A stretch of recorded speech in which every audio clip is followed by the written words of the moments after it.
ரீசெண்டா அனுபவமா அந்த இன்டர்வியூ பார்த்துருப்பீங்க.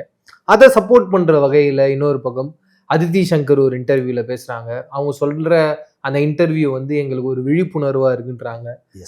விஜே மகேஸ்வரி அக்கா அவங்களும் சொல்றாங்க, என்னுடைய வாழ்க்கையில நான் ஏன் குடும்ப வாழ்க்கையில இருந்து வெளியில வந்தேன்னா அதுக்கு இதுதான் காரணம் அப்படின்றாங்க. அப்ப பார்த்தா இது பல வருஷமா நடந்துகிட்டு இருக்கு. இப்போ அனுபமா அவர்கள் வெளியில சொல்றதுனால இப்படி நமக்கு தெரிஞ்ச ஆக்டர்ஸே வந்து வெளியில பேசுறாங்கன்றத நம்ம பொதுமக்களே பெரிய அளவுல பேசுறாங்க. இது எப்பேற்பட்ட ஒரு விஷயமா மாறி இருக்குன்றத உங்க கண்ணோட்டத்துல நீங்க பாக்குறீங்க? இல்ல அவங்களுக்கு நடந்த அந்த ஒரு துயர சம்பவத்தையும் டாக்ஸிக்கு ஒரு லவ் லைஃபையும் வந்து இப்போ எக்ஸ்போஸ் பண்றாங்க வெளியில வந்து. அதை வந்து இவர்களுக்கு ஒரு எடுத்துக்காட்டா இருக்கு. இப்போ அதித்தி சங்கர் அவர்களோ விஜய் மகேஸ்வர் அவர்களோ சொல்றதுன்னா, அனுபமா சொல்றது வந்து எங்களுக்கு ஒரு எக்ஸாம்பிளா இருக்கு. நானும் இந்த மாதிரி தான் இருந்துட்டு வந்தேன்னு மகேஸ்வர் மேடம் சொல்றது அது. அதித்தி சொல்றது அதான் சொல்றாங்க. இந்த மாதிரி ஒரு ஒரு லைஃப்ல நீங்க போனீங்க அப்படின்னா வெளியில வந்துருங்க. இந்த மாதிரி டாக்ஸிக்கான ஒரு லைஃப் நீங்க இருந்து லவ்ல இருந்தீங்கன்னா வந்துருங்க, வெளிப்படையா சொல்லுங்க. அதான் புரிய வருங்கிறது அனுபவமுடைய ஸ்டேட்மெண்ட்.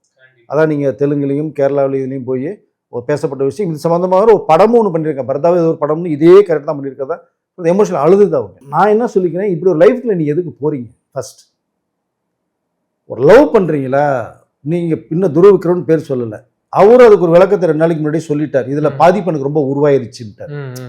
ஆனா சினிமாவில் ஒரு ஹீரோயின் வரும்போது இது மாதிரிலாம் சில பாதிப்புகள் வரும். இது வந்து தாண்டதான் வரணும் அப்படிங்கிற விஷயத்தை அவரு சொல்றாரு.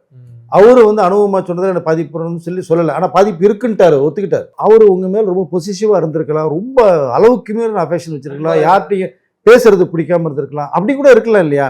இப்போ நீங்க துருவிக்ரம்னு பேர் சொல்லிட்டீங்கன்னா அவரு வந்து அனுபவம் சொல்றது என்னன்னு அவர் விளக்கத்தை கொடுத்துருவாரு. இப்ப நீ பேர் சொல்லாமல் 2 பேர் மோதிட்டு இருக்கீங்க. பட் ஒரு வகையிலே இந்த மாதிரி லைஃப்பில் 2 வருஷமாக நான் இருந்தேன், வெளியில் வந்தேன், இப்போ நான் நிம்மதியாக இருக்கேன், படங்கள் பண்ணுறேன், என்னுடைய படத்துக்கு ப்ரொமோஷன் போகல, இது மாதிரி சொல்லி எக்ஸாம்பிளாக அந்த மற்ற 2 பேரும் சொல்கிறத நம்ம கேட்க முடியுது. ஓகே, நீங்கள் ஒரு பேரண்ட்ஸுக்கு தெரியாமல் ஒரு தவறு பண்ணுறீங்க.